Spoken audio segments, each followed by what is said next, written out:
अस्सलाम वालेकुम नाजरीन, मैं हूं जावेद बागर। जेल साजी के बड़े रास्ते लोग ढूंढ लेते हैं और तरीके ढूंढ लेते हैं कि कौन से तरीके से किस तरह से जेल साजी करनी है। मैं गुज़श्ता दिनों से हाउसिंग प्रोजेक्ट के हवाले से ख़ास करके ओवरसीज़ पाकिस्तानियों को इंफॉर्मेशन देने के लिए मुख्तलिफ हाउसिंग प्रोजेक्ट के हवाले से इंफॉर्मेशन शेयर कर रहा हूँ और ये बताने की कोशिश कर रहा हूँ कि जेली हाउसिंग प्रोजेक्ट में ओवरसीज़ पाकिस्तानियों का क्या किरदार है, किस तरह से ओवरसीज़ पाकिस्तानियों को लूटा जाता है। लेकिन कुछ इश्यूज ऐसे हैं कोऑपरेटिव हाउसिंग सोसाइटीज़ के जिसमें ओवरसीज़ पाकिस्तानी यकीनन इन्वॉल्व होते हैं, वो वहाँ पे भी ख़रीदारी करते हैं, लेकिन असल जो उनका काम है कोऑपरेटिव हाउसिंग सोसाइटी वाली जो मैनेजिंग कमेटी होती है, उसका काम बेसिकली जो है वो लूट मार तक महदूद रह गया। वो सिर्फ अपने मफाद को देखते हैं और किसी को नहीं देखते कि किसका क्या होता है, किस तरह से किसकी बात करने से किसको रगड़ा जा सकता है, किसके लिए उसकी रिस्पेक्ट किस हद तक ख़त्म हो सकती है, वो अपने ओहदे से किस तरह से फ़ारिग हो सकता है। इन चीज़ों को ये जो मैनेजिंग कमेटीज़ होती हैं, ख़ास करके कोऑपरेटिव हाउसिंग सोसाइटीज़ की, वो इन चीज़ों को नहीं देखती। वो सबसे पहले ज़िला इंतज़ामिया यानी कि डिप्टी कमिश्नर, क्योंकि उनको मुतलका होते हैं, रजिस्ट्रार होते हैं सोसाइटीज़ के, उनके नाम का वावेला बाहर करते हैं कि अच्छे तल्लुकात ज़ाहिर करते हैं या माल के लेन देन की बात करते हैं मुबीना तौर पे, उस पर वो अपने आप को बेचते इस तरह से हैं कि बड़ा भारी माली फ़ायदा वो हासिल करते हैं। उसके बाद अदालतों का भी वो रुख करते हैं। अदालतों में अगर किसी जज का नाम उनको आता है या किसी जज से उनका कोई वास्ता है तो उसका भी मुबीना तौर पे जिक्र करके तो वो फ़ायदे हासिल करते हैं। वो ये फ़ायदे इसलिए हासिल करते हैं, वो ये जिस तरह ये जजेस का नाम इस्तेमाल करके, वकला का नाम इस्तेमाल करके, इंतज़ामिया का नाम इस्तेमाल करके, रजिस्ट्रार का नाम इस्तेमाल करके बेसिकली वो उन लोगों को डराने की कोशिश करते हैं जिनके साथ वो जेल साजी कर रहे होते हैं, जिनके माल वो लूट रहे होते हैं, उनको ये तसर देने की कोशिश करते हैं कि उनकी अप्रोच कितनी है। तो नाजरीन, ministry of commerce housing society, जिसका अब इन्होंने नया नाम मार्गला गार्डन रखा है, हालांकि ये अभी तक किसी जगह पे प्रूव नहीं है, और इस ministry of commerce housing society के हवाले से अगर मैं बात करूं तो आरडीए ने इसको जो है ना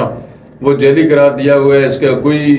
एलओपी, कोई इसकी मंजूरी नहीं है। लेकिन इतना कुछ न होने की के बावजूद भी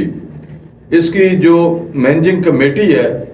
ख़ास करके मैं सेक्रेटरी का जिक्र करूंगा, सदर का जिक्र करूंगा, और दीगर कमेटी में भी लोग शामिल हैं जो इनके साथ मिले हुए हैं। लेकिन कुछ लोगों ने जो मैनेजिंग कमेटी का हिस्सा हैं उन्होंने एप्लीकेशन भी देना शुरू किए हैं, कुछ एक आधे बंदे ने इस्तीफ़ा भी दे दिया है। वो कार्रवाई के लिए मुख्तलिफ इदारों के दरवाजे खटखटा रहे हैं। लेकिन अफसोसनाक बात यह है कि करोड़ों रुपए के घपले के बावजूद यहाँ पे एक्शन क्यों नहीं होता। किस तरह ये मुबीना तौर पे जजेस का नाम इस्तेमाल करते हैं, किस तरह से ये ताने बाने उनके पुराने चैम्बर्स की तरफ जाते हैं, किस तरह से ये कोऑपरेटिव हाउस सोसाइटी जो ये मरला गार्डन है साहब का, जो हम कह सकते हैं कि ministry of commerce house society है, इसमें जिक्र तो अभी किया जाता है, वो अपनी तहरीर लिखते हैं तो उसमें साबका लिखते हैं, लेकिन अभी तक मरला गार्डन की भी मंजूरी नहीं हुई, उनके नाम की अभी तक जो है ना उनका नाम बाकायदा तौर पे लिस्टेड नहीं हुआ सरकारी इदारों में, ना ही उसकी कोई अभी तक मंजूरी हुई है। लेकिन अपने तौर पे उन्होंने इसका नाम मार्गला गार्डन रखा है। तो मार्गला गार्डन में बड़े मशहूर स्कैंडल्स हैं, पहले भी इस हवाले से सबका जो एमसी है यानी कि मैनेजिंग कमेटी है वो जेल जा चुकी है। अरबों रुपए की करप्शन में उन्होंने जेल काटी, उसके बाद दोबारा है साजबाज की आपस में, अब दोबारा जो है मेरे ख्याल में, मेरे ज़राए कहते हैं कि अभी दोबारा जेल की तैयारियों में है, क्योंकि नैब इस पे इन्वेस्टिगेशन कर रही है, तहकीकात कर रही है। और जिस तरह के शुवायद सामने आ रहे हैं, जिस तरह के हक़ैक़ सामने आ रहे हैं, तो लगता नहीं है कि कोई ज़्यादा देर तक ये एमसी चल सकेगी। वो बहुत जल्द जो है वो जेल की हवाएं खाएंगी, जनरल सेक्रेटरी या इसके साथ जो दीगर मिले हुए लोग हैं। क्योंकि मैं इस वजह से ये कह रहा हूँ कि जिस तरह से ये कार्रवाई कर रहे हैं, जिस तरह से ये लूट मार का बाजार गर्म किए हुए हैं, अगर मैं यहाँ पे एक छोटी सी मिसाल आपको दूं तो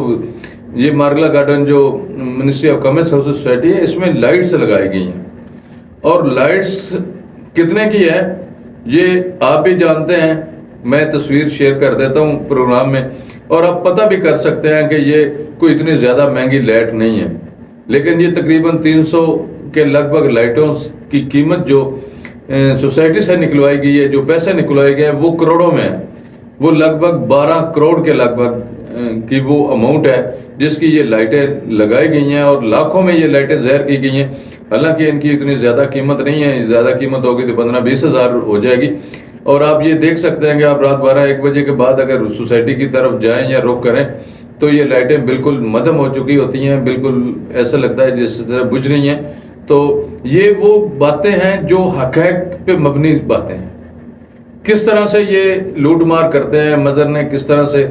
عوام کو بے وقوف بنایا، کس طرح سے جو جعلی فائلیں بنی تھی جن پہ انکوائری چل رہی تھی، جس کو جو سابقہ کمیٹی ہے اس نے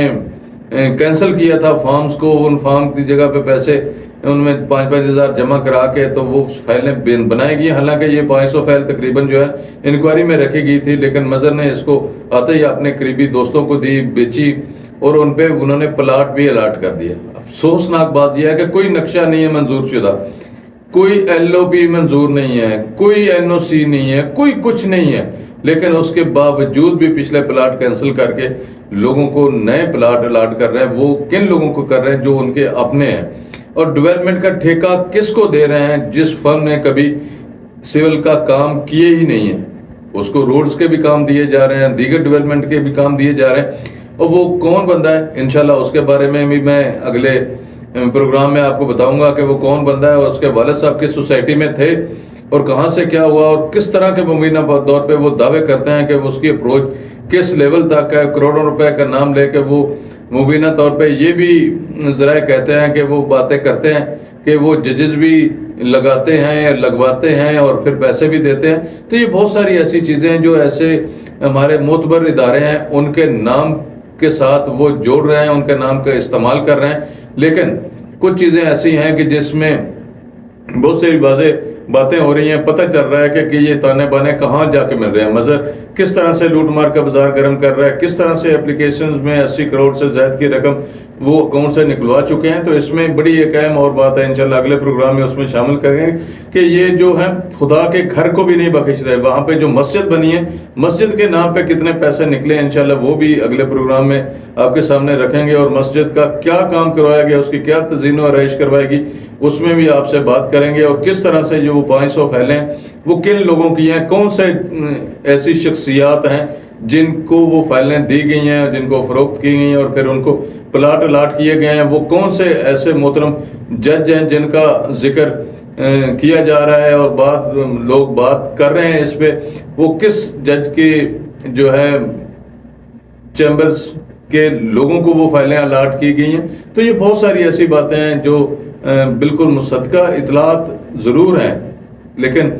ہم یہ حقائق چھپا نہیں سکتے ہیں، ہم یہ حقائق واضح ضرور کریں گے اور ثبوتوں کے ساتھ انشاءاللہ آپ لوگوں کے سامنے رکھیں گے۔ تو انشاءاللہ اگلے پروگرام میں آپ کو مزید ڈیٹیل کے ساتھ اس پہ بتائیں گے کہ کس کس شخصیات کے نام پہ کیا کیا بات چل رہی ہے، اور کس طرح سے اس کا نام اداروں کا نام بدنام کرنے کی کوشش کی جا رہی ہے، کس طرح سے ان کو مقدس اور انتہائی معتبر شخصیات، معتبر اداروں کے نام پہ جو ہے یہ کاروبار کر رہے ہیں۔ تو انشاءاللہ اگلے پروگرام میں آپ کو مزید تفصیل کے ساتھ بتائیں گے۔